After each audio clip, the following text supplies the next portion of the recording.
Wow, it's all go here in the Reloved Guitars workshop. I'm Sam, your host, and this is a piece of wood. This is one of this weekend's jobs coming up, and this is great.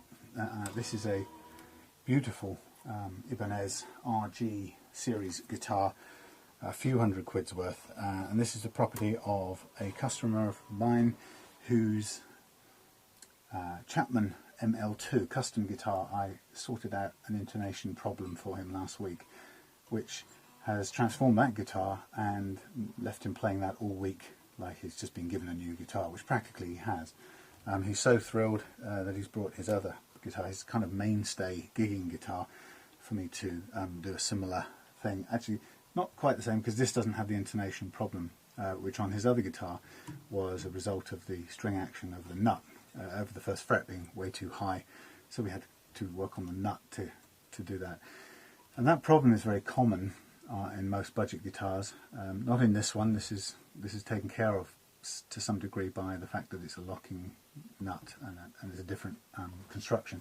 But on most budget guitars, the bone or ivory or plastic nut, tusk or whatever the material is, on most budget guitars, that is the slots are cut too shallow on that, with the result that the strings go over the first fret too great a height, and that means that all the notes, whether it's chords or single notes played at this end of the neck, the closer you get to the nut, the more pressure you need to make them fret or hit the fret, which results in the more sharp those notes are, which means that an open chord like a D can sound like a muddy piece of crap when yet you've just tuned your guitar perfectly with a tuner. You play an open chord and it sounds horrible. That's because the pressure required to fret these is driving those three notes sharp, slightly sharp, if true, compared to the other notes. So took care of that on his ML2 Chapman guitar, and with the result, he's so thrilled that he's brought me his Ibanez to take care of. And what we're going to do with this guitar is basically take the strings off. We're going to do a full fret level. He's got some flat spots from years of playing lead guitar runs in similar places, so we'll do a full fret check and then a fret level, but we'll level all of them to bring them all back to a fresh new finish, and then we're going to restring and set the tremolo right, and we know, I've taken a measurement already of the action on the 21st fret, because with a Floyd Rose tremolo you can find yourself changing quite a bit of the action once you've restrung it.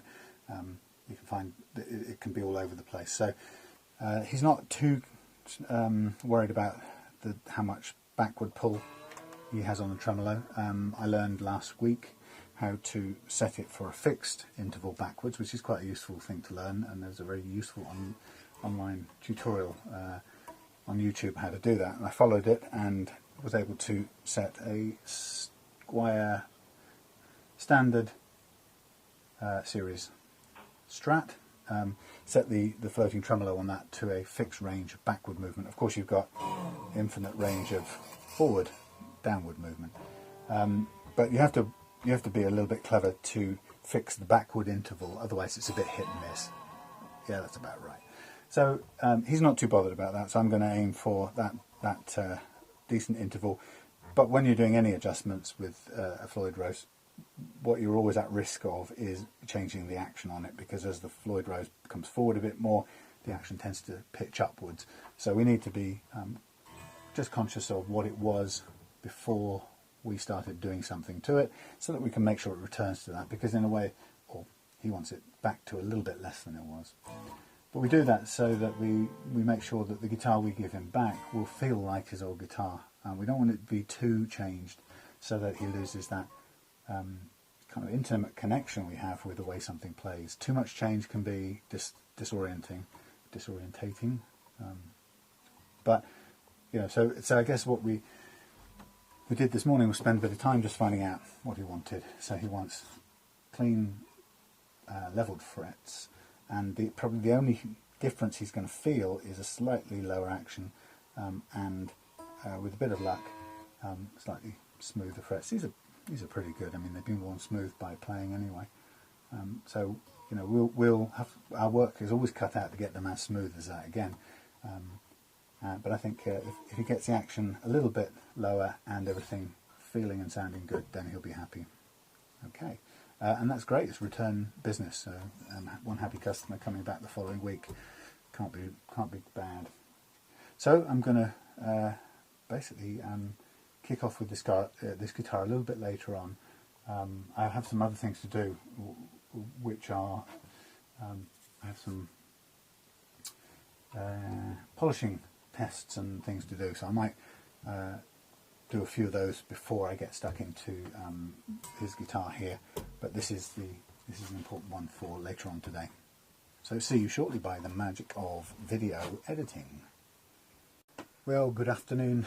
Sam here in the Reloved Guitars workshop in glorious cloudy Lamerton, and here we are getting lined up to do a fret leveling job on this beautiful Ibanez RG series guitar, brought to me by a new customer who's already brought one guitar along to be serviced, and was so pleased with it, has come back with his main #1 axe, which is this beautiful Ibanez. And this is quite an expensive guitar by all accounts, and but it's his favourite #1, so he uses this for playing in bands and things. So I'm going to take the various bits off, and we'll get it straight into doing a fret level. The reason he'd like this done on his guitar is because after many years he's played quite heavily in a couple of spots on this guitar where he's been doing a lot of lead guitar playing, and they've flattened off. So whilst it looks sort of nice from a distance, there's definitely a flat spot in there, I can see. Actually, it's quite a significant flat spot, so he's played this hard. I'm seeing quite a bit of this recently. So my job is to take all of these strings off, bin them, and prep up the neck. It's a through neck, so it's a one piece. So the neck will be attached to the body the whole time we're doing this. There's nothing needs doing on the body. Everything's in good nick and working really well. And my job is to really make the frets,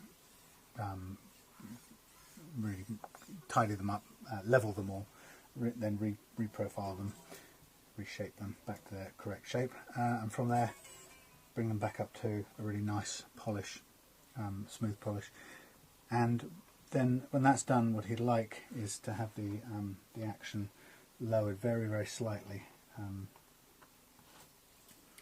Now this thing, I'm going to take the back off a minute.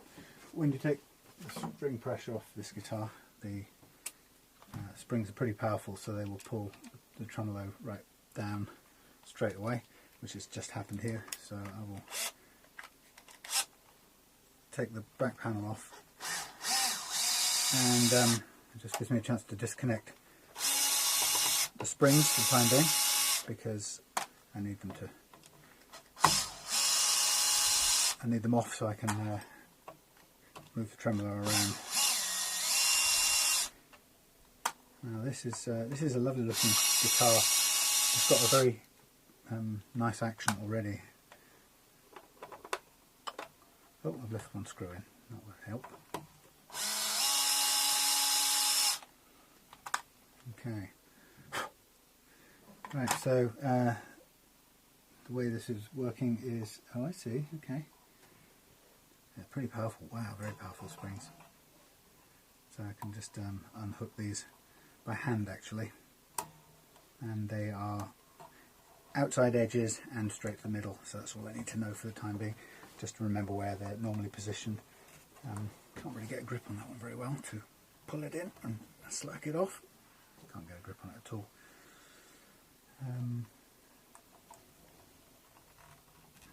No, actually I have no purchase, as they say.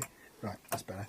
So 3 springs off, and the tremolo will tip back over, and if I'm not careful it will fall forward and out, but right now we just need it free and easy. In fact, we can take it out and give it a good clean anyway.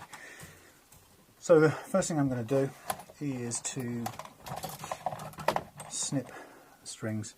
We're going to need to do a fair bit of Allen key work to the strings are fastened here in the Floyd Rose arrangement. It's an Ibanez, it's not really a Floyd Rose, but the floating trem system, and we just release these Allen keys, Allen bolts, and that will allow the strings to jump out. It's a very simple arrangement. So to restring, you basically cut all the little balls off the end. Excuse the expression, madam. And so actually in this case it makes it quite easy for me to take it off. And so this is going to be a case of masking up the neck fretboard, making sure it's thoroughly protected, and the body as well, because we'll be working with a Dremel at some point probably around here, and we want these pickups to be safely out of the way. We don't want anything, any risk of things dropping on here or scratching it, because it's a beautiful guitar and it's somebody's pride and joy, so we take care of that. And then we're going to just do the usual careful fret leveling. Okay, strings off and away. Yeah, fret leveling, and then bring it back up to playing condition. And when we do that, we will be able to. Is this attached? Where is that attached? Oh, it's still got springs attached to it. That's why it won't come out. Yeah, so the intonation on these is set quite nicely. We'll put this all back together again, and then we'll make sure the action comes back to where it was. Now I've measured the action on this to make sure we can get it back to what Malcolm likes, and the action was 1.5 millimeters at the 24th fret, which is where I tend to measure it. I know a lot of people measure it at the 12th fret, but partly because there's a bow in the neck, I measure it there because that's what I like to do. Now I'm looking at this and I can see the flat spots, and they're quite significant. And not only that, there is a chip taken out one of these frets here, which I'm sure would have had some impact on Malcolm's playing. You'd be able to feel it, I'm sure. Right, so again, with a nice guitar like this in lovely condition, I'm going to be very careful to keep metal or any sharp objects out of its way while I'm working on the bench or on the desk, because I don't want anything to run any risk of anything scratching it. I also made sure I swept down the work surface before I did it, so there are no bits of metal left over. Now I'm just taking off the Allen, the truss rod cover, because we may need to make an adjustment. And the reason we might make an adjustment is only because at the point of doing a fret leveling, we want to have a completely level flat neck, and so once we take the pressure of the strings off, the neck will change shape anyway, or the profile of the neck will alter, and then I will have a look at it and see if it's flat or concave or convex, and if it's concave or convex, then I will adjust the Allen key, the truss rod adjustment, so that we end up with a flat neck before we start doing any fret leveling work. These are jumbo frets, they're quite big and wide, and although they have flattened off quite a bit, wow, actually they have, that's quite noticeable. That's some playing that's been going on there. He's only had it a couple of years, so he must have been really bashing this out. There's a kind of a chip, a split in the binding here, but it's underneath the lacquer, so it's kind of been, it was in during the manufacture, and then it's been sealed into the lacquer. But yeah, everything else looks lovely. Malcolm's even, I would never do this myself, but Malcolm's left the plastic covers on the various plates. I'd have those off straight away. Okay, so 2 humbuckers I would like to cover up. What I would also like to do, let me just check something. What I'd also like to do is I'd like to make sure that they are well clear of whatever I'm doing with this file when I come to level the frets, which this one will be out of the way, and this one has clearance already. It's got enough clearance, but I am still going to cover it over completely, and all of the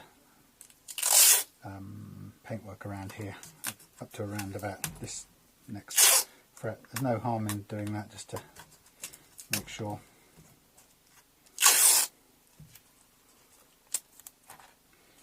It's only masking tape, and it only costs £1 or so down at the market for a roll, so it's better to have more of this than less if it protects your lovely guitar.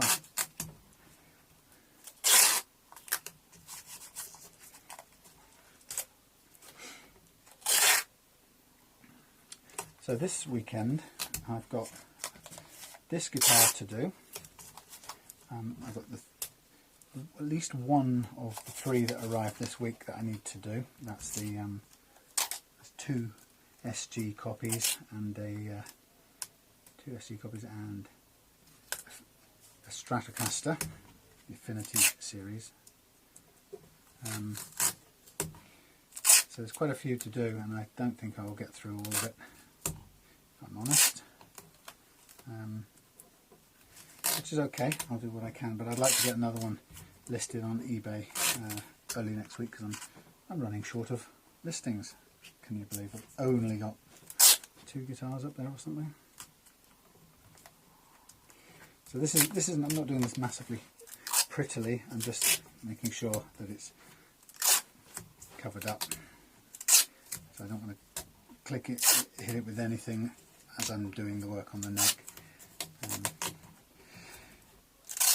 And it just seems safer to do this.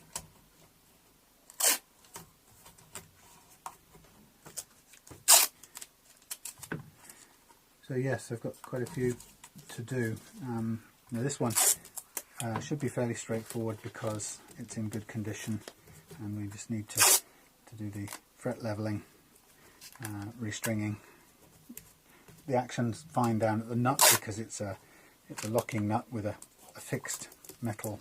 It's a fixed metal nut, so it doesn't have any room for alteration. In fact, Malcolm's done some alterations there himself. He was telling me earlier on, so he's already got that at an action level that he wants, which is great.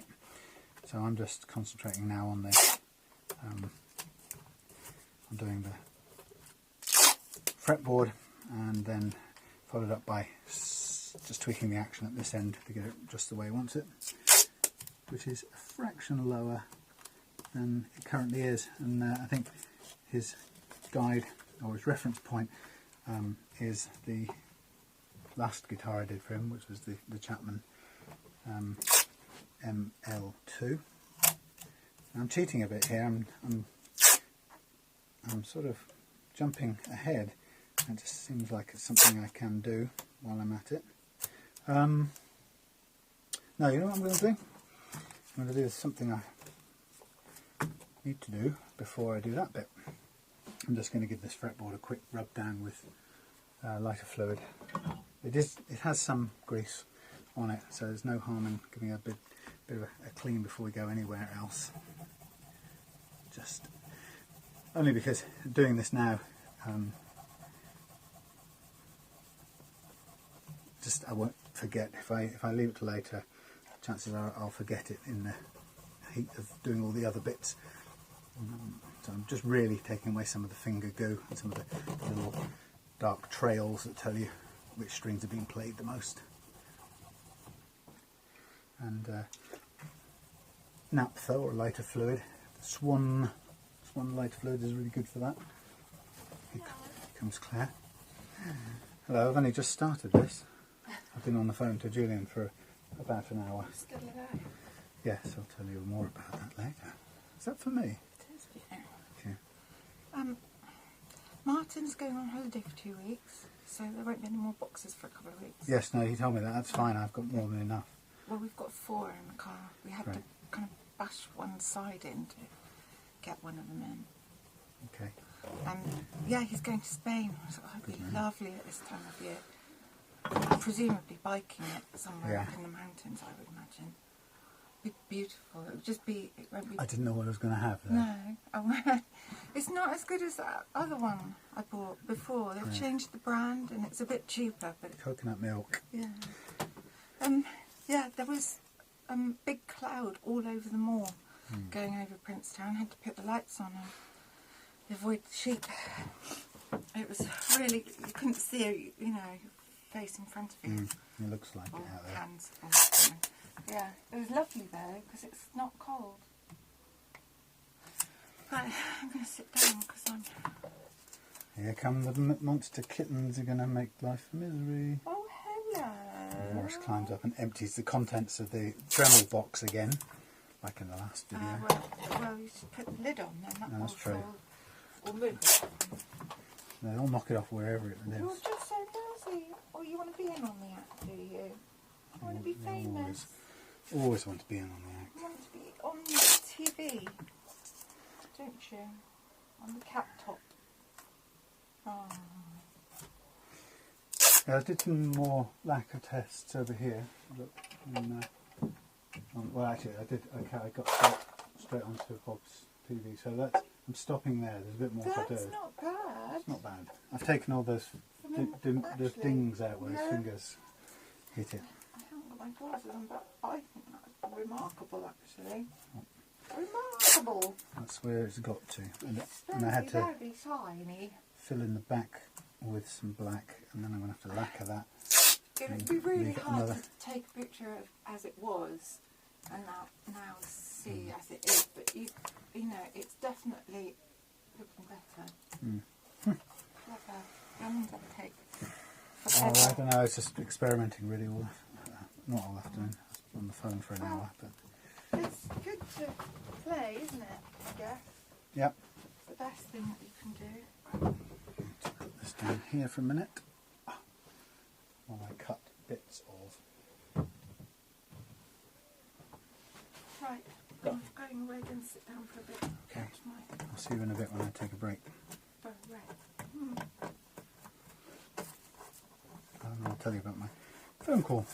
I need to add a bit more to that. It's looking a bit bare in some places. What, your wreath? Yeah, and then decorate it a bit. I should get some more going on. See if I can give them to people Christmas presents. Yeah, the first time this year. It's time.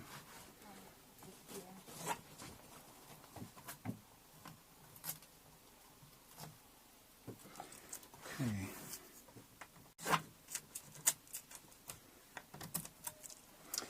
Right.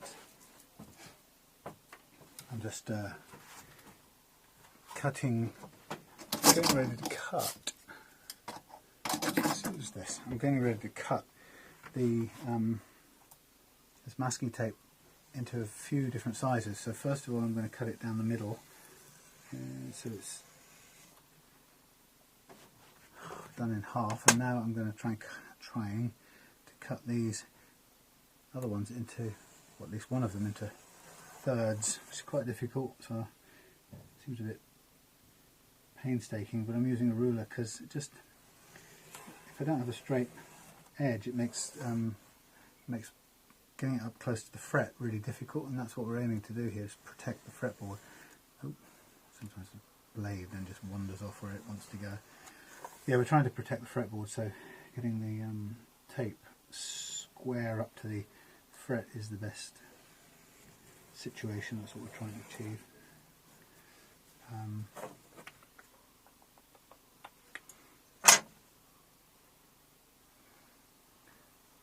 So this bit does require some patience and a bit of planning or preparation. And don't be tempted, whatever you do, say this billions of times, but don't be tempted to skimp on this. If you leave even the tiniest gap on your showing through on your fingerboard, fretboard, you're going to regret it, because this next process, or the process of fret leveling and fret reprofiling, is messy and that was very straight.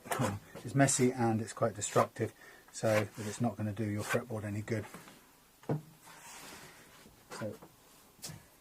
So what you see I've done is I've put on the first, the wider frets, I've just used single pieces of tape and doubled them up, and then now I'm going to, the tape's too wide, so now I have to just go on to half pieces and just overlap those onto each other, and again right up to the edge if I can, and use as many as it takes to cover the fingerboard completely. And if you think it hasn't covered it, use another piece. There's no good reason to go in half prepared.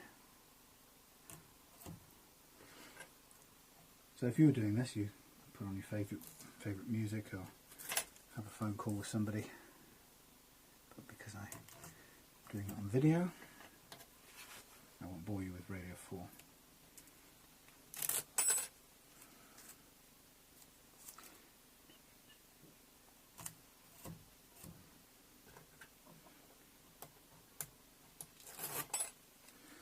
So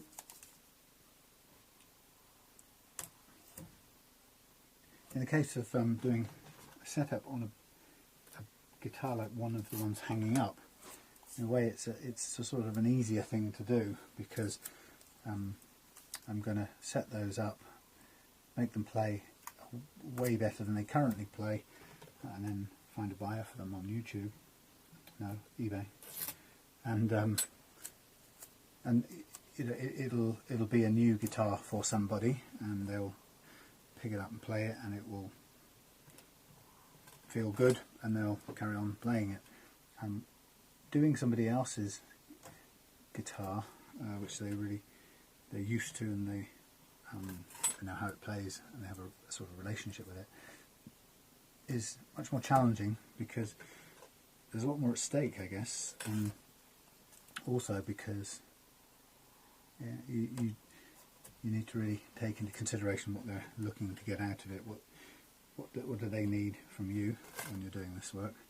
And I think the secret is to improve the guitar for them musically, without changing it too much, so that it becomes an unfamiliar creature. Now, bored you to death with a single camera angle the whole way through this. So sorry. It's not very good either. I have various bits of string here to create various weird and wonderful camera angles. Yeah, something like that. Yeah, so if you're working on someone else's guitar, I think that's yes, you've got to be able to do the basic work and do it right, because I guess if I get this wrong, I'm one £500 guitar worse off. But I suppose it's that, but it's also, the thought of disappointing somebody and making a mess of their pride and joy. So it's quite a level. I guess what I'm saying is a level of trust, and somebody's clearly got to be quite confident in you to leave their pride and joy with you, which is a great compliment in one way. And it's interesting. And Malcolm watched the other video of me taking the fret leveling file to this guitar, to his other guitar last weekend, and he said it looked like it required nerves of steel. And of course, in that video, I was talking quite a lot about how scary it is to do that, and particularly because it was my first or second setup or refurbished job on somebody else's guitar. I'd done 30 or so guitars bought from eBay. Like I said, that it's not so high pressure. But yeah, I guess once you know that, once you've done it 30 times, or leveled 30 sets of frets, I think you're pretty confident by that time that you know that what you're doing is going to improve the playability and the action of the guitar. So it looks worse than it is. But again, I fully respect that somebody may get a shock seeing me taking a big file to their beautiful guitar. But at the same time, you can see the preparation that goes into making sure that the fretboard is untouched, and also, I guess, that we don't do anything to extremes. So there's no great radical moves. It's always little bits at a time in this whole process. You don't want to change anything too fast. So I've got 3 guitars to take care of at some point this weekend, or 3 or 4 actually, and plenty of little bits lining up to do, so a stack of jobs. But I think what I'm going to do is probably do a bit more. I do a bit more touching up of chips and lacquer damage on Bob's PV Patriot, and I think I'm going to do a complete setup on what should be a very straightforward Fender Squier Strat Affinity series, and after that I might try and do the wiring. Oops, that's not worked. I might try and do a wiring on the vintage V100, because I really would like to put that up for sale. And although actually I kind of as much like to keep it, but I can't have too many guitars. Actually, I think there's a statement that can't have too many guitars. Leave it at that. So I've got to cut some more masking tape.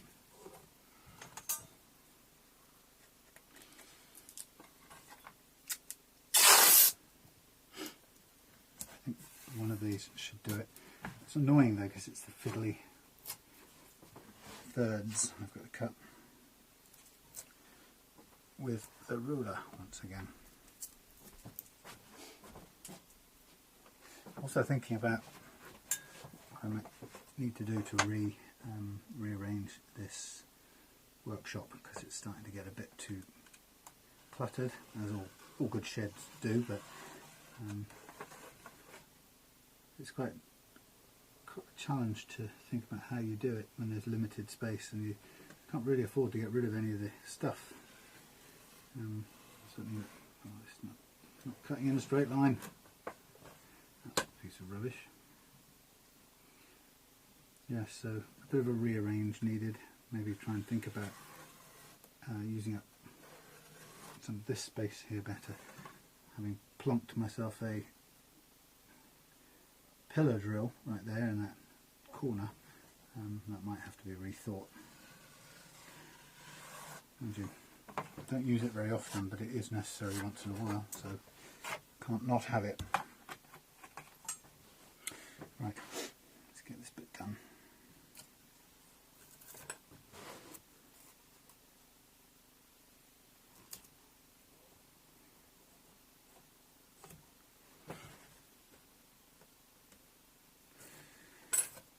So at this point, I think in the process, normally I'd be talking an awful lot about the what are you doing there? Talking an awful lot about why it is that,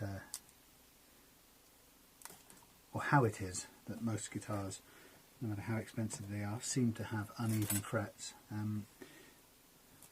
But I'm conscious that Malcolm's watched a few of my videos already, and he's probably heard it until it comes out of his ears. But God, I'm going to have to cut. I don't know what it's like to have this many frets. I'm going to have to cut these down as well, these bits of paper. But I'm really, I mean, just in case you're watching this and you haven't watched the other videos, having done 30 or so guitars in the workshop in this way, I've not a single one of those 30 had level frets, i.e. every single one had some certain number of uneven frets on their neck. And the issue about the uneven frets is it can have more or less serious consequences. At the least serious, it can just be it can actually, you might not even notice that the guitar may play really well, and you don't have any ill effects of it. Sometimes you only notice, well, the uneven frets only come to show themselves when you lower the action, and then they kind of reveal themselves, because as you lower the action, what happens is that you get certain notes choking and buzzing, and that's because the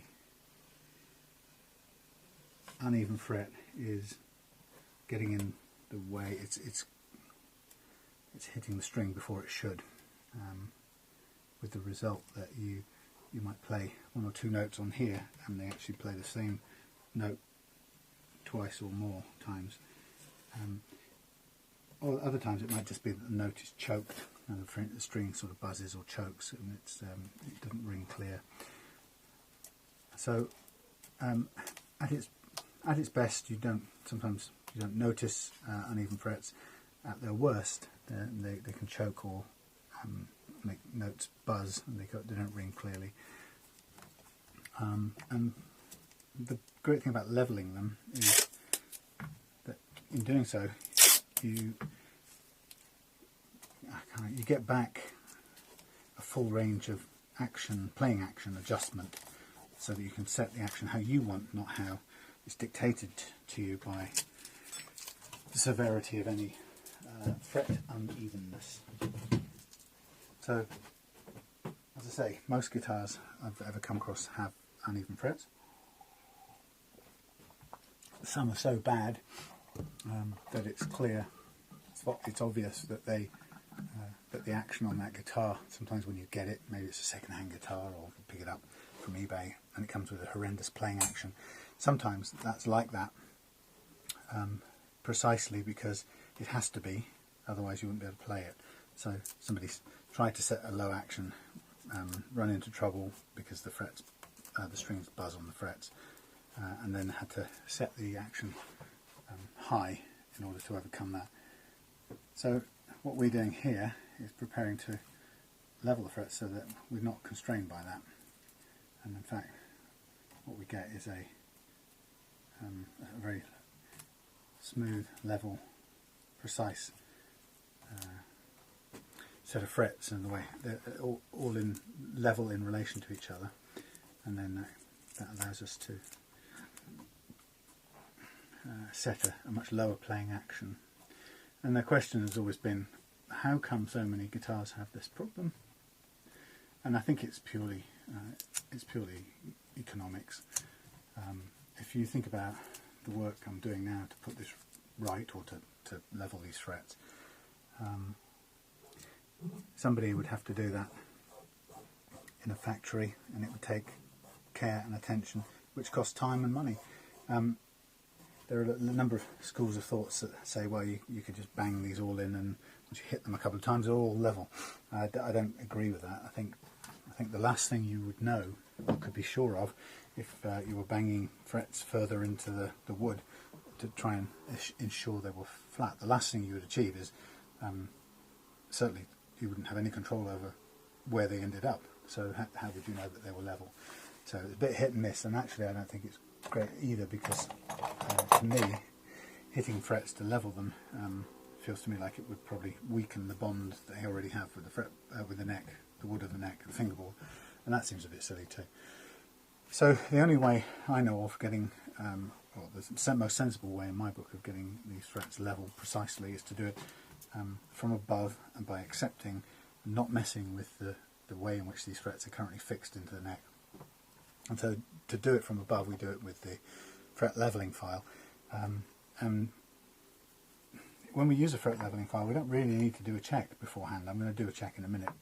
And the reason I'm going to do a check is because it's part of my kind of ongoing research to see whether this guitar, being an expensive and well-made guitar in every respect, does it have level frets like, or does it have uneven frets like all the others? And I think Malcolm's already done a little check himself and revealed there are some uneven frets, so I think we already know the answer. But I'm looking for a winner on my league table, or my chart. This is currently the winner out of all 30 reloved guitars, with about 15% uneven frets. Not very scientific. Maybe this one could be the new top of the leaderboard. So the first thing we do before we do any fret leveling is going to check the straightness of the neck. Now this has gone from being presumably a flat neck with the strings on to being now slightly convex, and sort of bowing upwards, and we want to take some of that out. And to do that, I need to go counterclockwise with the Allen key. Not much, just enough to take a little bit of the bow out of the concavity. Let's throw it on the floor. A little bit of concavity out of this neck. So I'm assuming now I'm getting the right start point, which of course I'm not. So back to the beginning, find the right Allen key. And I don't know which one it is, so let's have a look. It's possibly this one. Yeah, I'll do. So we said counterclockwise will take the hump out of the neck. So let's line this up, get a good bite with the Allen key, and rotate counterclockwise. And I've done that about, I would say that's just under a quarter of a turn. Now I can see the chip on this fret quite clearly, and also the flat spots, which is, I'm really impressed. I don't think I've ever played lead guitar on a guitar enough to do what he's done to these frets, so that's like serious whittling going on there. Now, notice how careful I am about the roof of this shed. It's not very tall. Okay, that's still a little bit convex. Sometimes the neck takes a little while to settle, and I think you find that I'm not 100% sure. I could feel that, I can hear and feel that. Not 100% sure of the actual construction of truss rods and how they work, but some people say they work only one way only, or some truss rods work one way only, so that when you take the strings off, the neck flattens out, and then when you put the strings back on, it pulls it into a relief. I don't know whether this is a one or a two-way truss rod. Knowing this quality of this guitar, I wouldn't be surprised if it's two-way, and I wonder if that movement there, that sound I was hearing, was it working in the opposite direction. Either which way, it did make an impression, and it's now nearly flat. It's kind of flat on the right hand side and almost flat on the left. So again, sometimes you get a slight twist in the neck and you have to compromise. So I think that's as much as a turn we're going to need. So it's just make a note of which of the Allen keys it is. It's the dark one. And while we're letting that kind of recover, what I'm going to do is I'm going to do a fret check, and I've had so much problem with this process. I've got this massive, great squidgy marker pen, which has been great for marking frets, but it's such a sloppy pen that it marks too far down the side, and I just want to mark the top of these frets.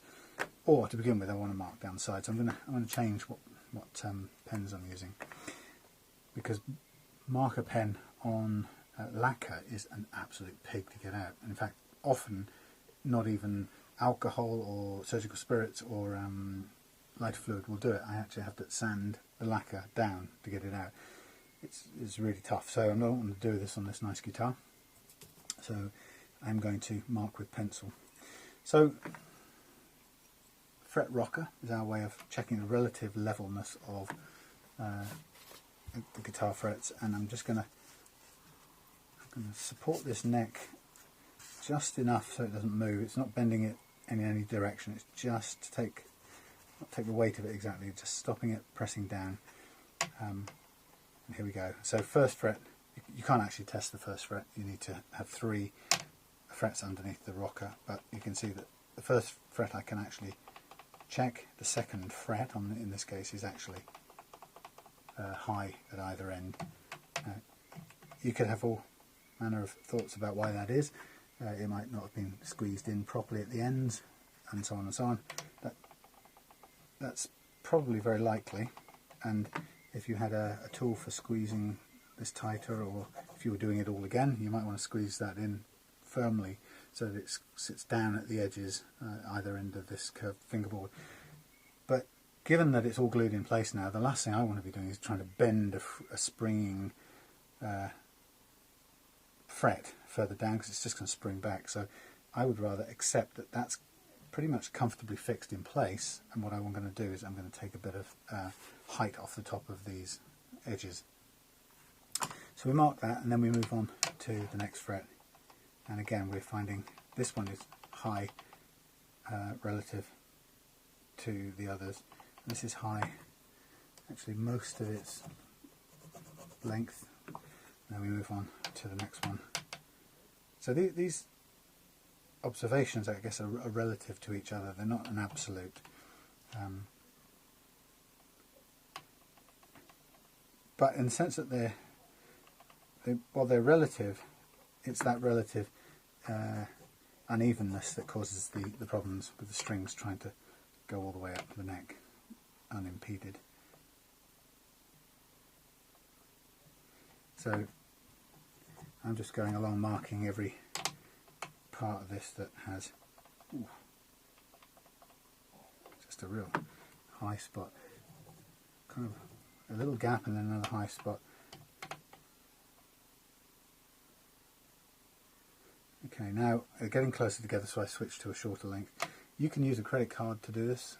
You can cut a credit card to the right lengths to do this.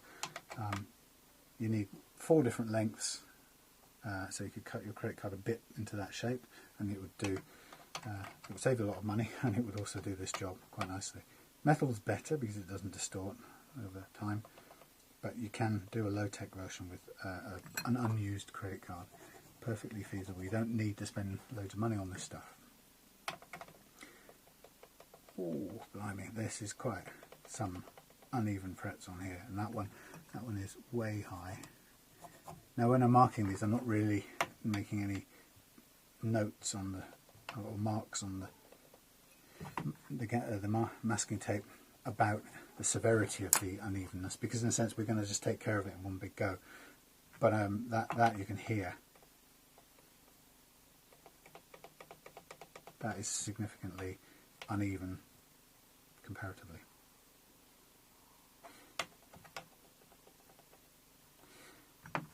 So often a pattern on this guitar is quite a number of the ends,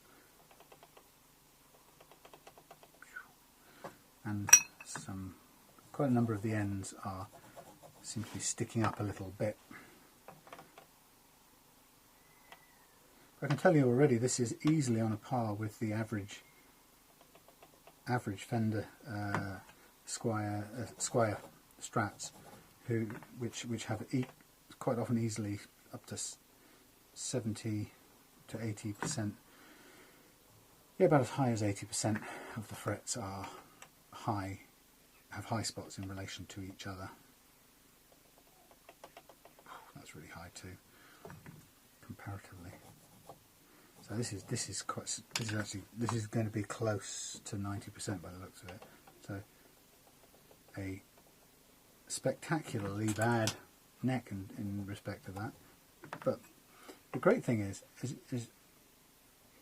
you know, Malcolm himself will know he's been playing this guitar very successfully for a couple of years and enjoying it. So it's not interfered with his playing, but it will have, to a degree, set a limit to the kind of playing action he's able to get on the guitar, and it will have some choking effect on some of the notes higher up, which may have ended up avoiding because they don't ring particularly true. So we're almost at the part of the guitar now where, or part of the neck where it needs to switch. In fact, I think we're already there. We need to switch edges on the fret rocker, and a couple of frets in a row with no high spots. Nope, didn't get away with that. That's quite significant. Again, I'm finding on this guitar is when it has them, it has them. They're not mild little incidences. God, it's everywhere.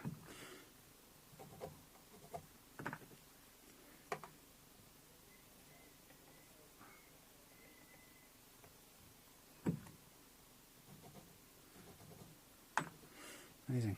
I think some of the unevenness here will have to do with the degree to which Malcolm has played this neck flat,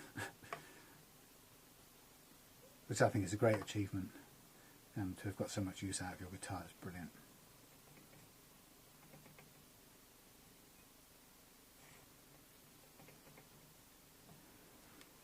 But yeah, we're basically almost every single fret on this guitar. We'll do a quick sum at the end and see what the actual percentage is.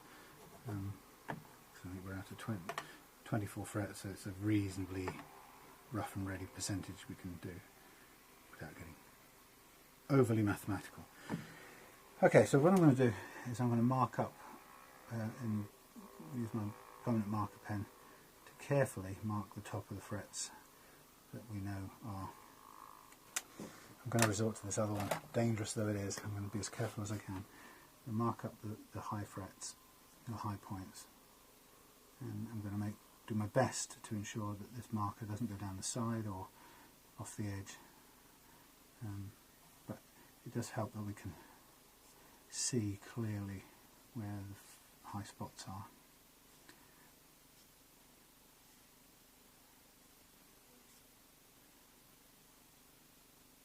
And then we'll just do a quick count of how many frets don't have problems, and we'll do a percentage. So frets without problems, well, we don't know this one, we always count 1. 1, 2, 3, 4, 5, 6, 7, 8, 3 eighths, 24, 30%, so 60%. I'm talking about 70%. So this is a 70% guitar.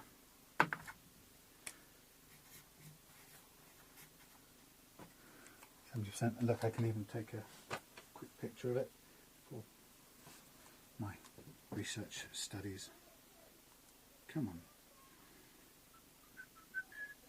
70%. Oh, we need to see the headstock so we know what it is. There you go. 70% of frets have significant high spots. So money, cost and reputation and build of the guitar seems not to be. This doesn't seem to save you from high frets,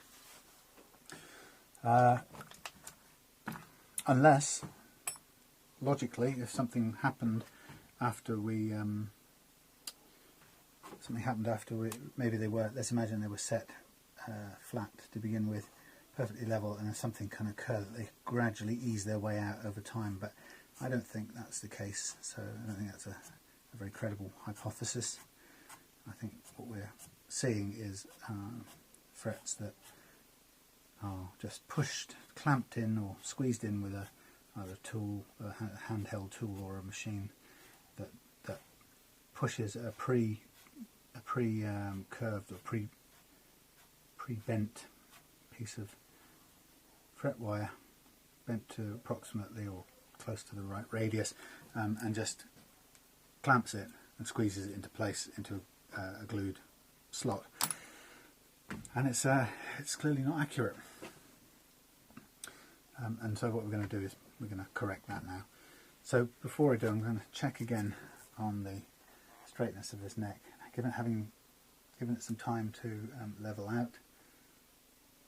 And I want to get this to see this is right. I think that's just about spot on. Okay, so again, I'll keep the block here because that will be handy to stop this neck moving. Now, having done the check, when you're fret leveling, when you know you're going to fret level in one go, there are two ways you could fret level. One is you could identify the individual frets with problems, and then you could use a sandpaper to gently take out the high spot. And that works. It's quite slow, but it's very precise, and you measure as you go and you check again. And when you're taking so small amounts away each time, that it takes quite a while, but you can be very much in control. By nature of doing that, you then, if you take one down, you check either side of it, and you may find you open up a different dynamic.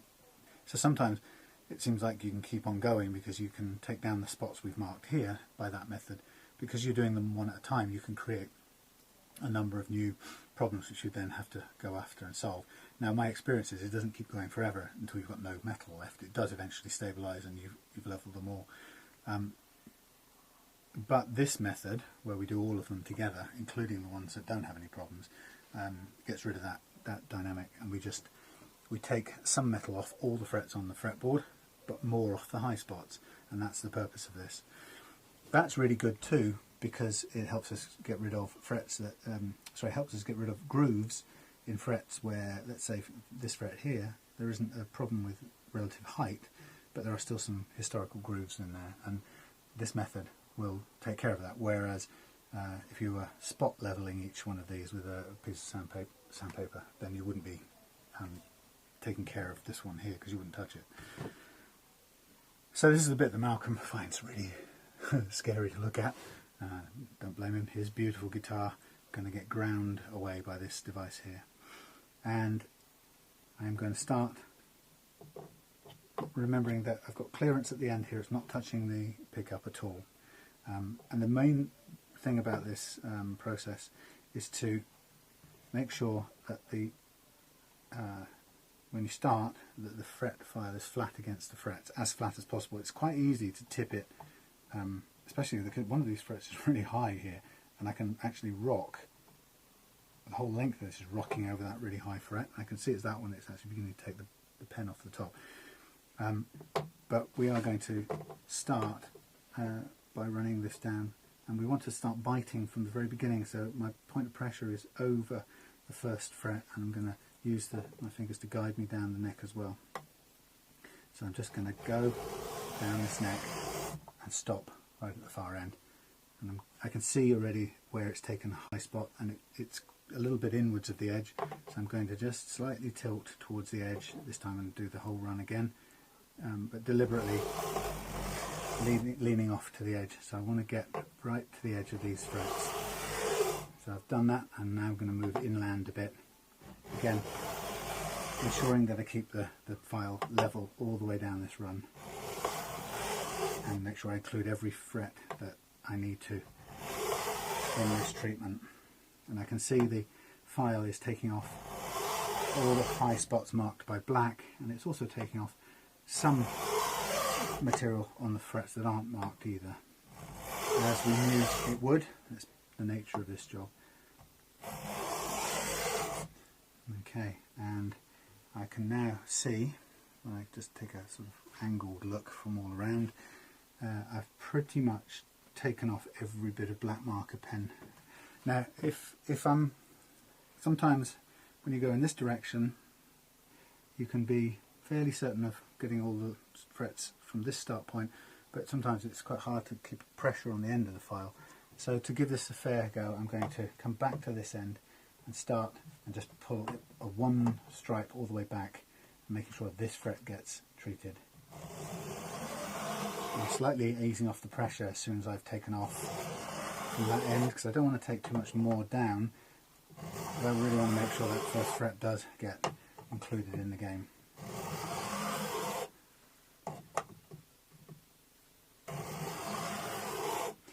Particularly since that first fret never has anything we can kind of test it relative to. Okay, so now what I've done is I've taken off a fair bit of metal, and if you're not careful, you'll see, you can pick it up on your fingers, lots of little shiny bits of swarf. So you want to brush that out of the way, because you don't want it getting into the body. Now what's really interesting, looking at Malcolm's guitar here, is I can see that one or two of these spots up here where he's played the guitar to death, and 2 frets here, even when I've taken stuff off the top, my fret leveling hasn't touched the smooth spot that he's worn down. So I can tell you there's 2 frets where he's worn a deeper groove than we've reached with this fret leveling process. Now that leaves us with a decision: do we continue taking them all down until we bottom out those 2 frets there, or do we stop and start to rework the profile of all these frets and recognise that a couple of them we can rework the profile, but there will still be a marginal, a tiny little dip. Now it's going to be a fraction of what it was before, and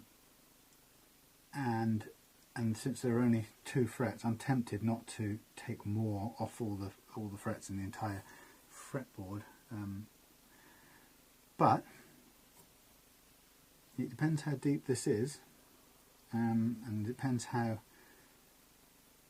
what impact that would have. If we have a low fret there, when the string's fretted there, that is going to potentially choke out on the following. So a low fret creates the next one essentially as high, even though it's not necessarily high compared to all the ones around it. So actually the truth is we can't really settle for having a low fret on here, just as we can't settle for having a clearly high fret, because either of those things will create that choked off note or the buzzing note. So the reality of this is to dress these, or to get these frets into the right state, we're going to have to keep going, Malcolm. That's the nature of having worn it down, but that's why this is a very, very good indicator. And I've got to keep going until we make contact with the top of that low spot. But it's okay, I'm just going to take a few more thous off as we go down. And spreading the load of this file all the way across the width, so we're taking a fair, even stripe off everything.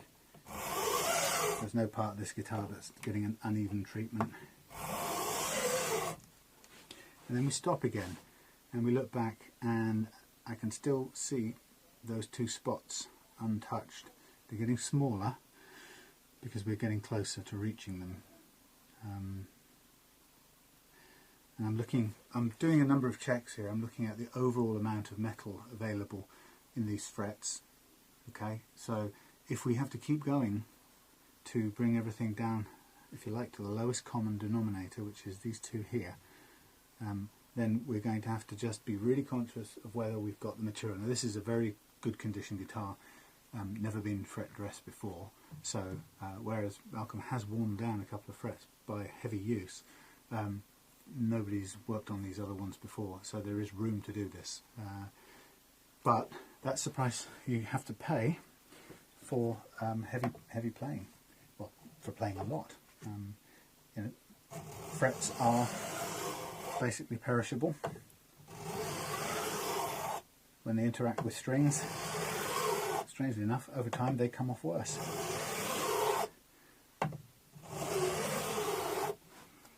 And I'm still not bottomed out. Wow, that's some wear pattern. That's incredible. Right in the middle of this fret, or these 2. Again, like I said, plenty of room here, and I'm just going to go one more time, and I think this will be the time we get there.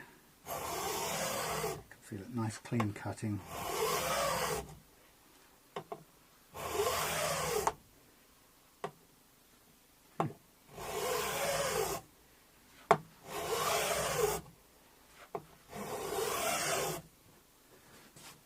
Okay, right, I'm going to stop there. We are just touching the top of those two frets, just about. Let's have a look.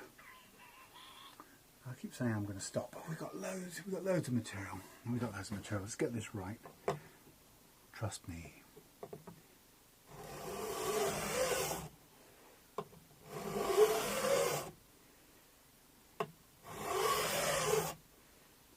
Going to get you, little worn out spot. We're going to get you. I'm going to take you down to Paradise City. The grass is green. The girls are pretty. Oh, take me down. Okay, I am now stopping there. There's a tiny little shiny spot there and a tiny little shiny spot there. But broadly speaking, we have reached them and we've just about bottomed out, and the fret crowning will just take care of the rest of it. But that's a really good demonstration of what happens when you wear a flat spot into your frets because you play really hard in a particular area. It means you create a local imbalance in terms of which frets are frets that are high. Let's just check here. Actually, we've got a couple to do here. This is cheeky. I'm going to come back this way on these.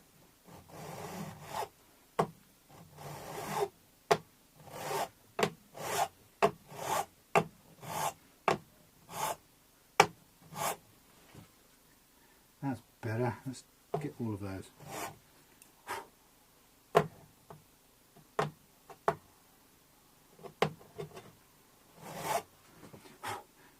Yes, that's the result of real hard playing. And I say, I can still see, I don't think you'll be able to see it from there, but I'm going to just draw a kind of circle around the two spots. That one there and that one there. So you can probably see that now. Those two frets there, right in the middle, worn out. So that's Malcolm's favourite playing position there. Okay, so having done that, what I'm now going to do is go back immediately to the fret rocker. And the first thing you've got to do is you've got to recheck the areas you marked as being problematic the first time round. So just go back over everything. You've got to be patient, but just do it. Go back over every piece you marked up as high and just recheck and see if you can find, just make sure that the things that were uneven before are now even. And I'm finding so far that everything has been taken care of. There are no high spots so far in the areas that I marked. And just go quickly check these ones up here. No. Tiny one on the edge there. It's right on the edge, which is often the case. We end up with something right on the edge. And to do that, I'm just going to just give a quick swipe with this tilted over the edge. And just check. And that's gone. So we've checked all the ones we had marked up, and now what I also recommend you then do is check the ones you didn't mark up. Just worthwhile doing. Make sure you haven't created any new problems whilst you've been levelling the other ones. I mean, completely possible to do because you're changing the relative. Oh, actually, sorry, it's not so easy to do with this method, but it's always worth just double checking anyway. It is possible to do with the spot method. Okay, so now we have levelled all our frets in what would probably look quite scary to you, but we had no choice because we could not leave these two dips in place, otherwise they would have created, effectively, the fact that they were sunken would have made this next fret high, and you would have probably ended up choking on this fret anyway. So having done that, the next thing we're going to do is we're going to draw right back over the top of the same frets all the way now, every single fret with marker pen. And I'm going to try not to spill it down the sides of the lacquer.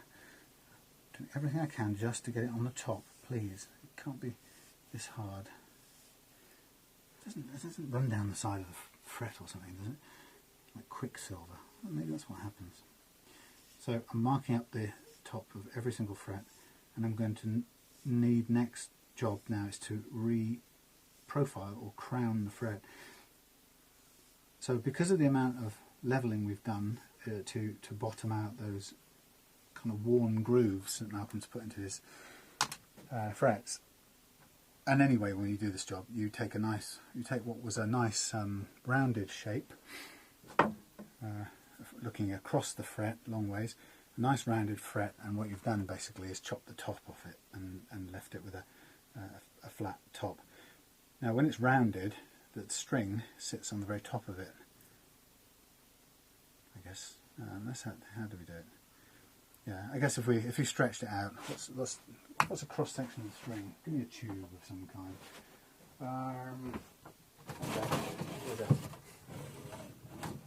A very simple, probably highly inappropriate thing. There's your fret looking at you, and the string sits across the top of the fret, so you've got 6 strings running that way. And when it's a nice round smooth fret, like this wire was, the string will sit right at the dead centre, top centre of this line here.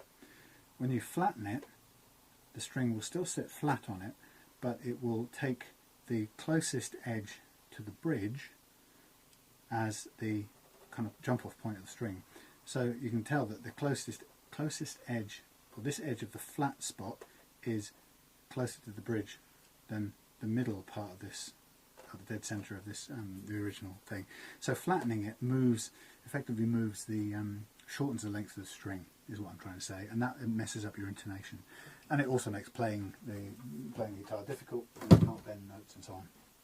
So once we've done fret levelling, we then have to do another process to reshape the fret into that nice arch again.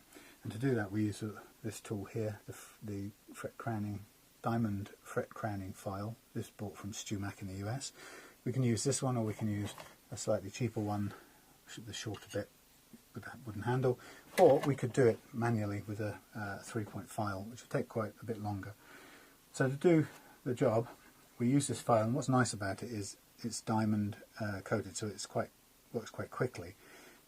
But it also is concave in shape, so it will if it sits onto a,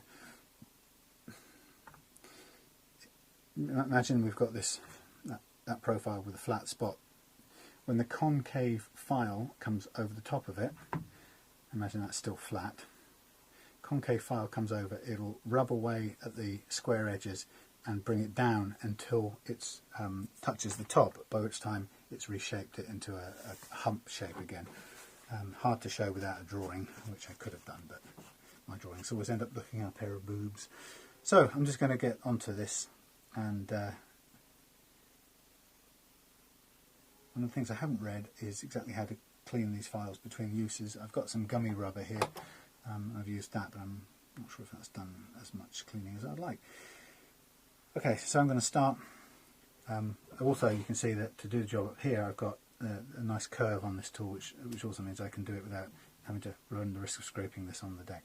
So I'm going to start here with the neck supported, and I'm going to run this tool backwards and forwards over the fret, and being a diamond file, it's going to take down the sides of this reshape, or it's going to reshape this fret basically,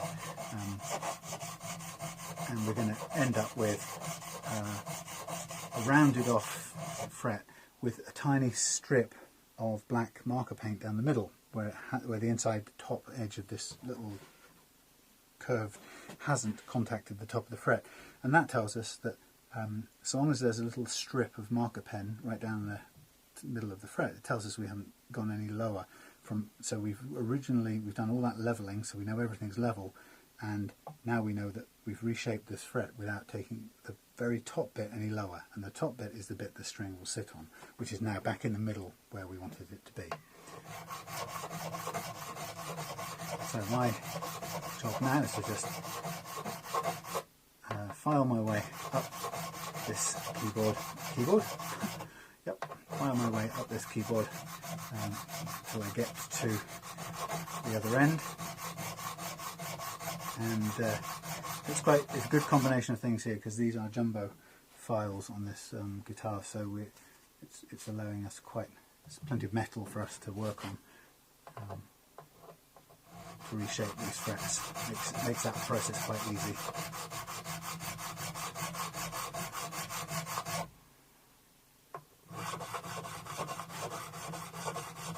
Again, it's one of these things that you find yourself looking at it from all different angles in order to make sure you know what it's doing and it's going in the right direction.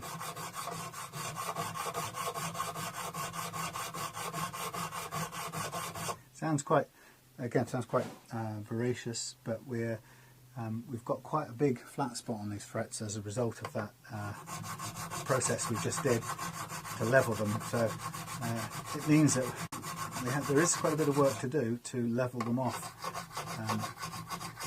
So it's not surprising it's going to take a little while.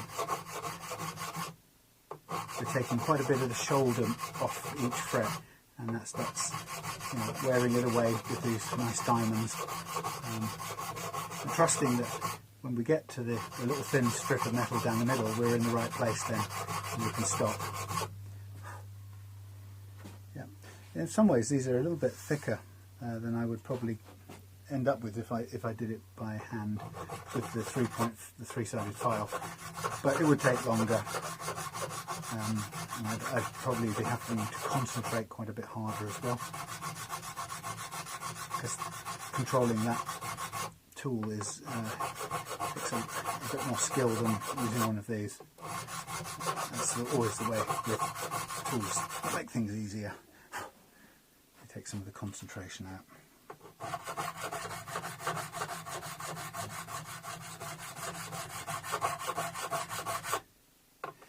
So I guess what we've seen so far in this, we're going to get full up in memory in a minute, but what we've seen so far in this job, which is slightly surprising, I guess, was the degree to which Malcolm has worn down these frets.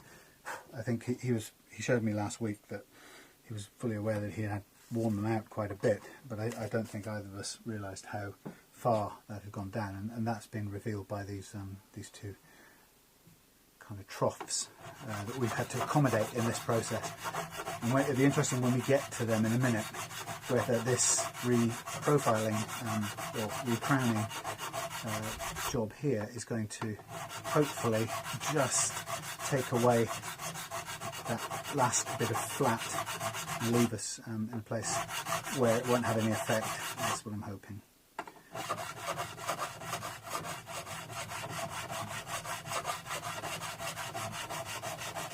So you can see this is quite an aggressive, abrasive process. We are cutting away metal from the frets, chucking it away, and as a result of that, it's going to require quite a bit of polishing. And last weekend, to get Malcolm's other guitar up to scratch, no pun intended, I ended up kind of doing the whole polishing routine twice, because I wasn't satisfied with where it got to on the first one. It's still not hit and miss, but it's still something I'm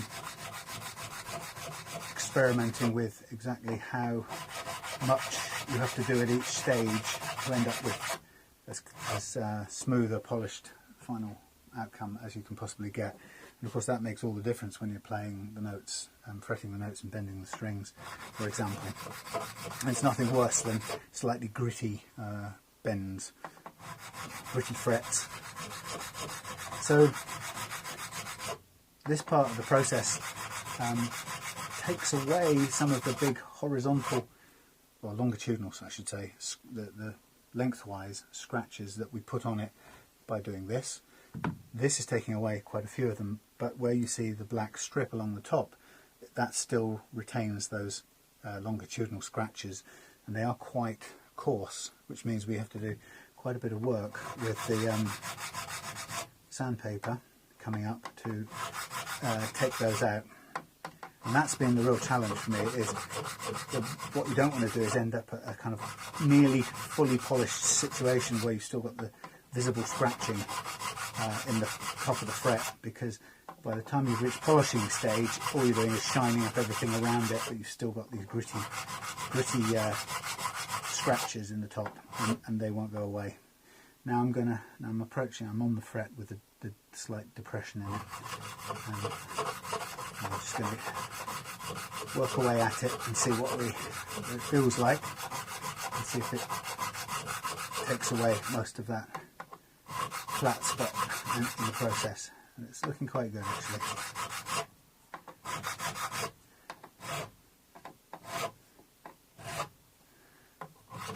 And on to the second one. So now we've reduced that flat spot on the first one, or the low spot, to about 1 millimetre, 2 millimetres in height, width, sorry, not height, 2 mils in width maximum, and so proportionately to the whole fretboard, it's a very, very small area, and it's also now comparatively minor drop in height compared to the surrounding frets. So I'm hoping that we've pretty much overcome its impact on the surrounding frets, and that when we restring this after having done all the polishing that we end up with, we won't have any problem with those two. But that was a compromise arrived at through the desire not to go any further down than I'd already gone. I had the same challenge the other night with the PV Patriot neck, which has been played constantly for 25 years and had huge grooves all the way along, but also flat spots. And that, in fact, that guitar had been so heavily played that even though in 25 years nobody had ever done a fret dressing on it, there almost wasn't enough material on the frets to wear out the grooves, and that's what we had to aim for. And eventually we just got there, but if I hadn't have been able to do it, we would have had to settle that sort of compromise position where we'd have to leave some grooves in order to finish the job with some fret remaining. Otherwise there's no point getting rid of your grooves if you actually got rid of the whole fret at the same time. But that's 25 years of playing, and as I say, I'm very impressed that Malcolm's made such an impact in just 2 years of playing this one. Okay, so we're nearly the end of this, and there's it all looking pretty good. We've got the thin strip of marker pen running right down the middle of every fret as we want. That tells us that that part of the fret is unmolested and at the very height, the exact same height that we left it at the end of our fret levelling operation, which is all very good. I'm just going to run over these one more time just to make sure we've got them as thin as we can.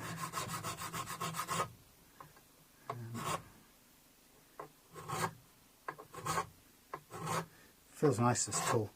I hope it lasts 2 or 3 years, as people seem to say it does. It's a very positive tool. You know what you're doing with it. No messing around.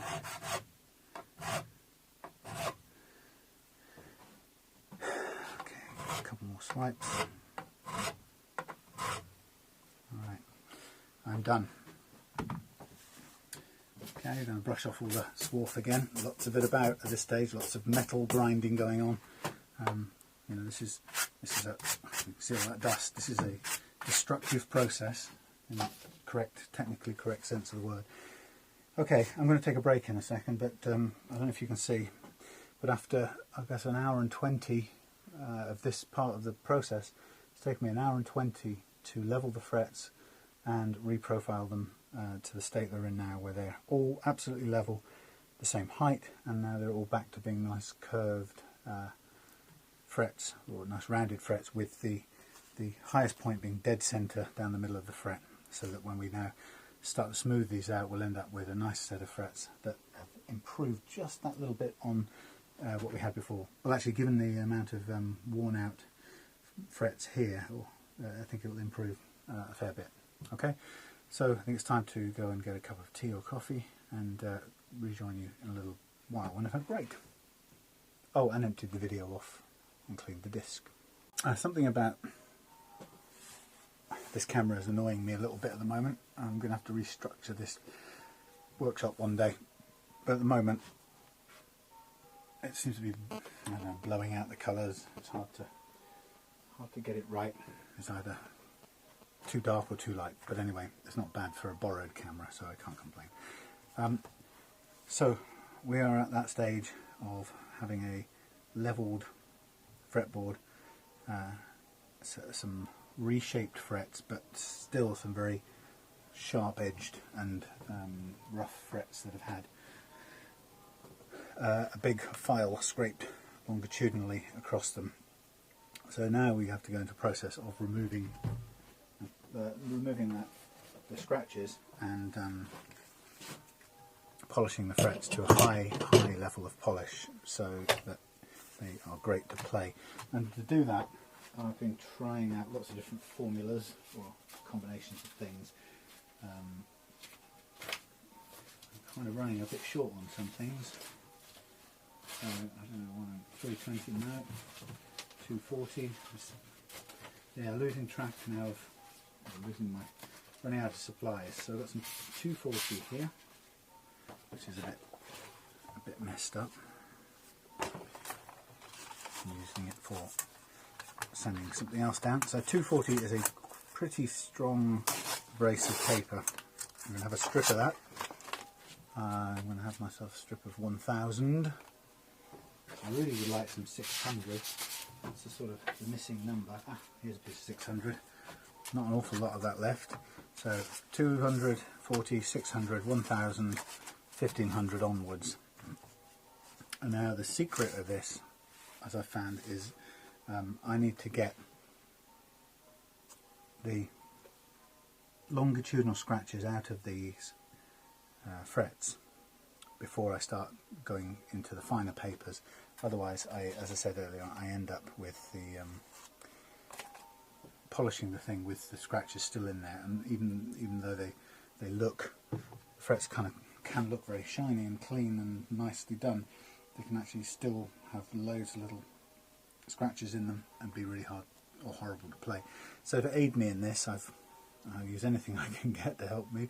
I have got myself a device, and it's not brilliant, but it allows me to get a really quick close-up look, so I can't fool myself that these things are smooth when they're not.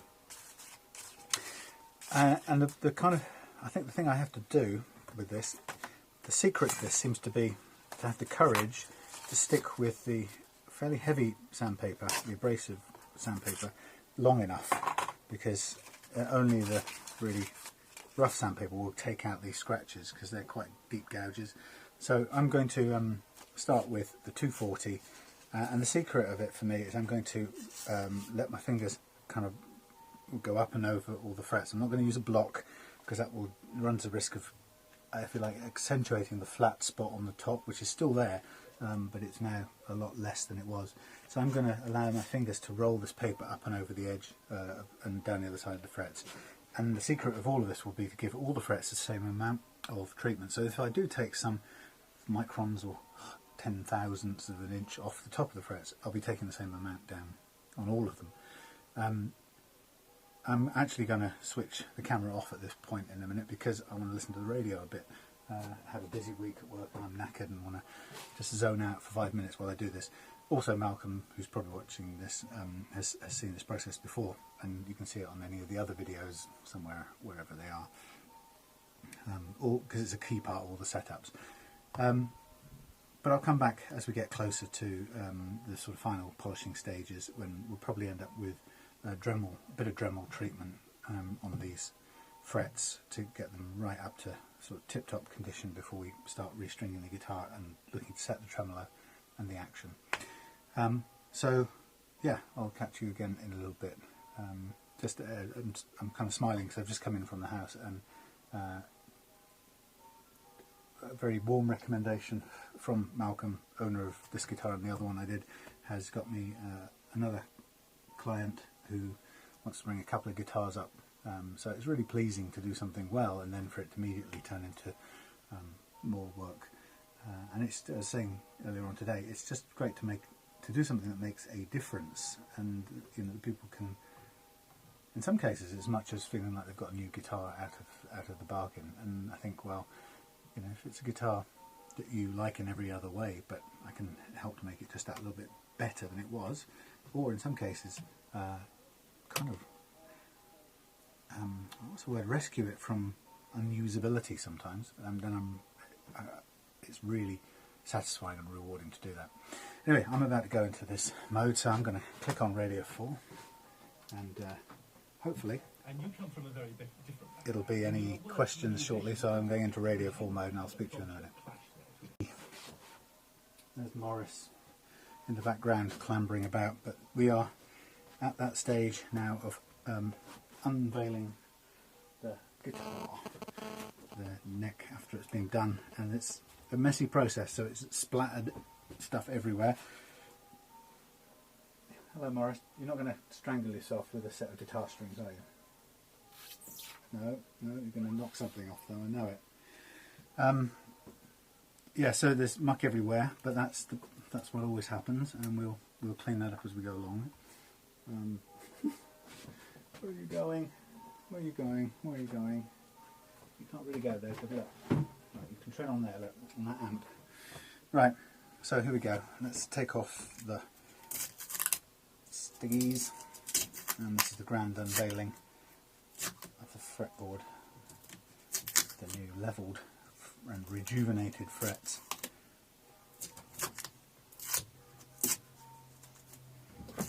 Here comes Morris. You see his little stumpy tail. His dad was the same sort of build as him. A very black cat with no tail, and very grumpy looking, but very majestic looking. And Morris is ever so sweet, aren't you? With a little stump of a pom-pom tail. You've got nowhere to go now. That's going to get difficult, isn't it? Why don't you just sit down on there? Eh? Yeah? Yeah. Little stumpy tail.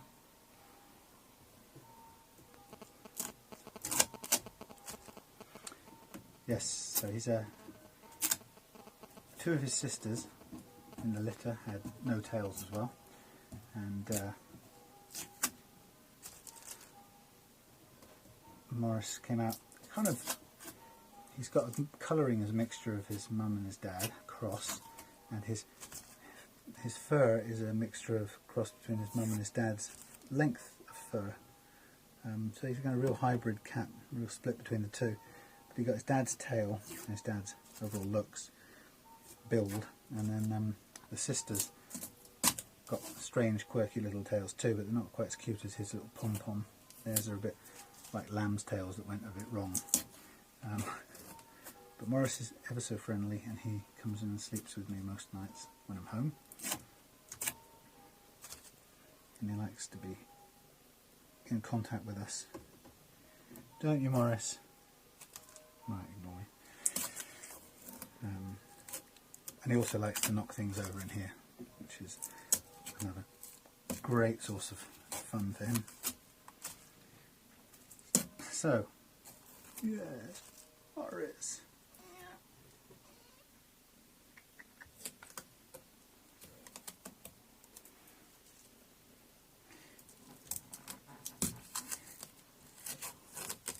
So this is a messy process. What you didn't see while the camera was switched off was I did a lot of sanding to ensure that we get the scratches out of these frets. There's no other way other than to spend the time sanding. And how much time it takes is something that's still really still being explored. I think I'm just about starting to get it right. It's taken 30 goes to get the right combination. It's, you know, it's one of those things you either get it right and the frets play the way you want to, or you get it nearly right, in which case the frets are still a little bit rougher than you would ideally like, but you know, they're good enough to play. So I think we're going for perfection as always, and why not? Now this, when you do this, masking tape will often become stubborn, and you'll get some stuck on the guitar, but that's what the lighter fluid is for taking those things off. So, you know, there is a bit of mess building up on the guitar. Morris, don't go on there. It's not a good place to go. Come on, out of there. Out. Right, I'm going to put him down on the floor before we have some sort of disaster in the workshop. Come on. Yes, so yeah, this gets mucky, but you know, we will take all the goo that's built up, whether it be from the Dremel or from the swarf from the frets. We'll clean it all up, or indeed the glue from the tape. We'll get everything cleaned up right towards the end. In the meantime, we're just making sure we've got the frets right and polished, and everything's good to go towards the next stage. Okay. Lovely. Okay. More dead masking tape in the bin. Quick run over here with again, yeah, bits of glue stuck in place, but we'll get rid of that in a minute. Just a quick run over the frets just to make sure they're good. Oh, Morris, not again. Come on. Come on, you. Out. Come on. And I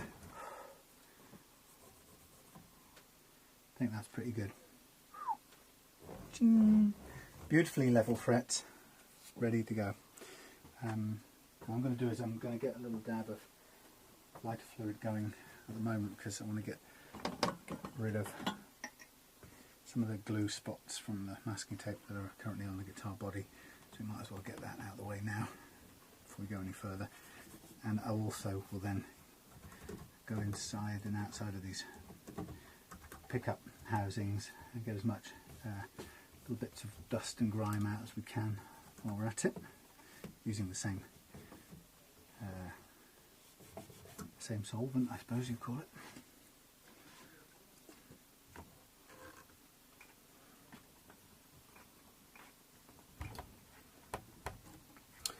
Yes, so just it's really nice to have just taken an email. I've not even finished this guitar. I've got plenty of other things lined up, but to have taken an email a few minutes ago from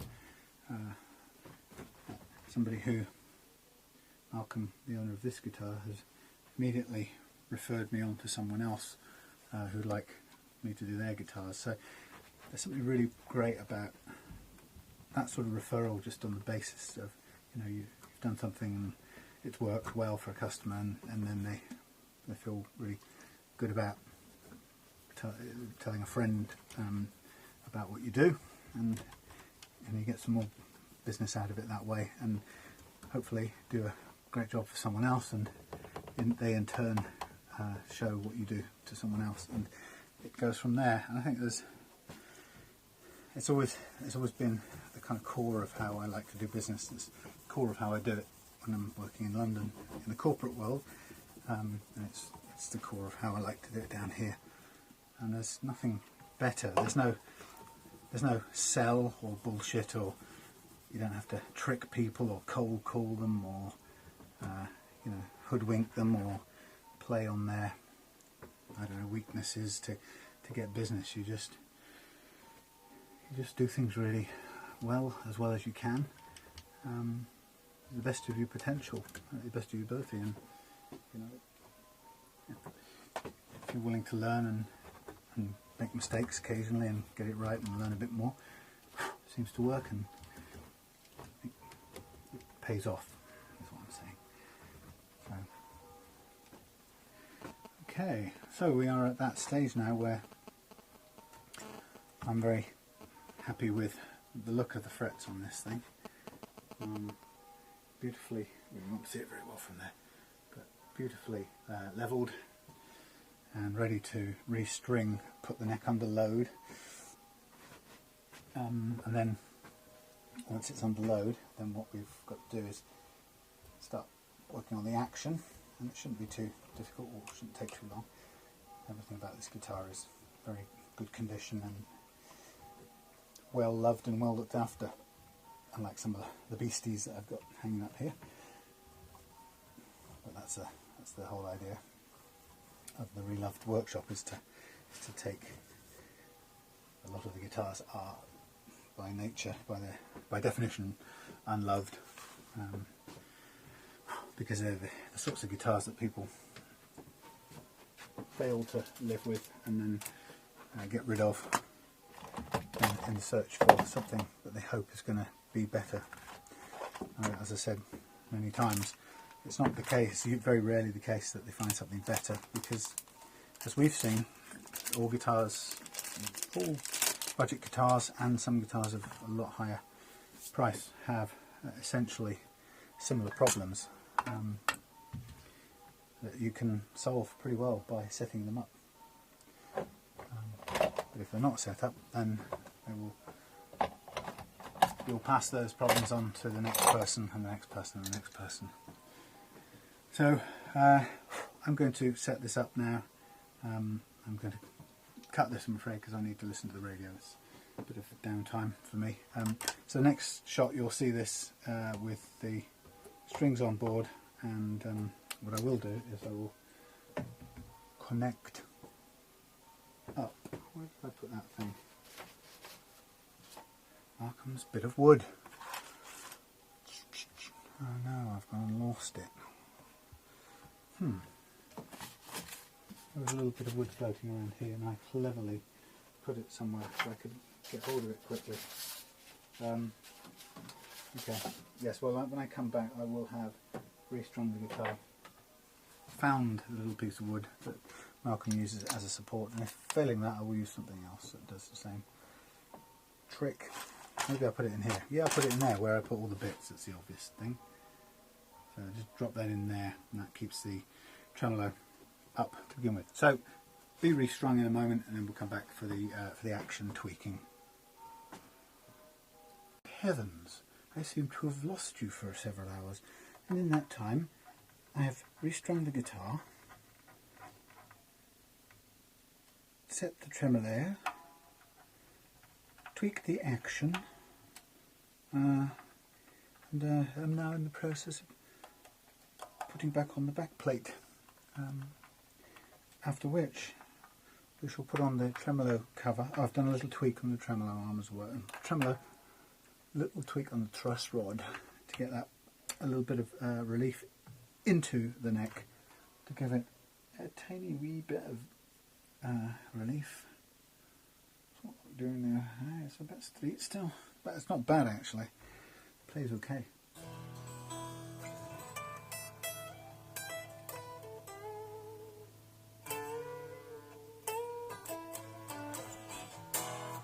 What really amazes me about the Floyd Rose or floating tremolo thing is that you bend a string and the whole lot tips up.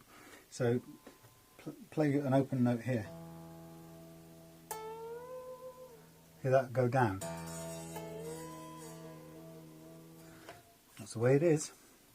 There's no two ways about it. Now I'm going to get this messing up the recording again. Get out of the way and stay out of the way. So yeah, all that remains for me to do here is to put on this little cover, which again has the plastic on. I would so love to take the plastic off, because it gets a point where the plastic cover looks grottier than the lovely, nice, smooth plastic that lieth underneath, desperate for a chance to see the light of day. Anyway, that's for somebody else to do, and not for me. So just popping this stuff back into place. A bit fiddly the way it's positioned. and it'd be nice if these were magnetic. Well, they are slightly, but not enough for my liking. So let's get them. Would you please go in the hole and start? That's really fiddly, especially having already locked everything down. I'm going to just assume that we're somewhere near, and the magnet's kicking off. No.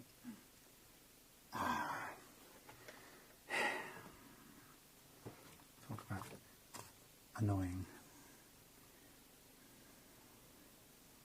I cannot see. My eyes are dim. I cannot see. I have not brought my specs with me. Well, I have, but still can't see.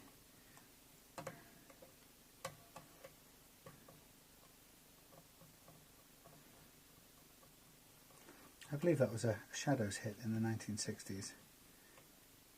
The quartermaster's stores.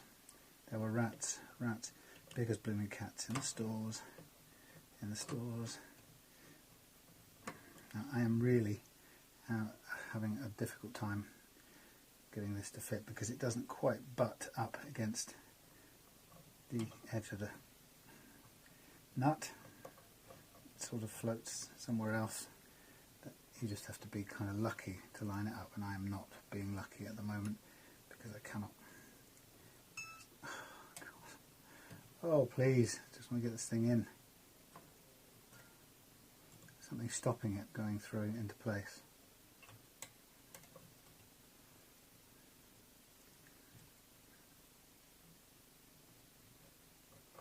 Get in, just one of them. All we need is just one to go in. Thank God for that. Fiddly and annoying.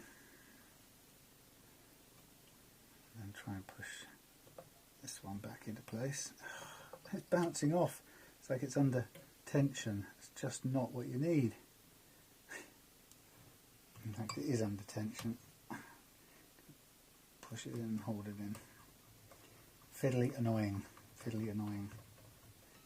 Fiddly, annoying. Right, second one in. And by this, virtue of the fact the first two are in, this third one has just got to fit, or else we're all akimbo. Hopefully it fits and we can bend the string out of the way. Right. So I'm going to take it indoors, and once indoors I'm going to give it a bit of a clean up because I think I'm just about out of clean rags here.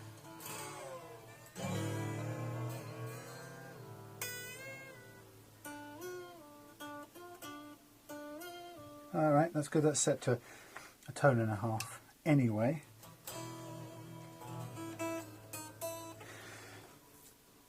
Taken this down from 1.5 millimeters to just about 1 millimeter action, and I'm going to stop there because at that point, I don't want to use that, that's been used for. Yeah, I'm going to stop at 1 millimeter because the bass string at that setting is just starting to lose definition. Right up here, it's fine down there, but right at the top. So, you know, it is a bit. It's cutting it fine at that. You know, 1 millimeter is extraordinarily low action on anything, and so I don't want to go any further than that. I'm going to try and just give this a quick polish down now. I want to put it back in its case, take it in the house where it's safe. I don't think I've even heard it. So I've got an amp in the house so I can hear how it sounds. And I'm just conscious of this the workbench is a little bit mucky, so I'm not going to get it 100% totally sparklingly clean here, but I can get some way towards it.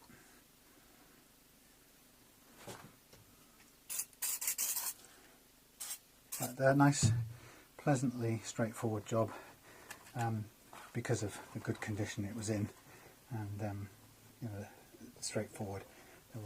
With the locking nut, there wasn't any issue with the string heights over the first fret to be fighting with, so it's a really nice, straightforward fret levelling, minute change of action, polish frets, clean fret fingerboard, take out all the holes, all the dents in the frets, and then we'll put the deer back into her lovely carry bag. But that's nice, that's done. I'm happy with that. I'm hoping that Mr. Malcolm will also be happy with that. Just open the box and put it away. There's a set of strings in there, and I've used a set here. But never mind. There's all his tools. Cool kit. There's a tremolo arm to go in there as well. And there's a funny little bit of wood he uses for holding everything in place when he takes a tremolo out. Right. So that's that done. Locked up. Ready to go. Safe inside the house for the night. Good. And I think we'll stop at that point. Yeah, just while the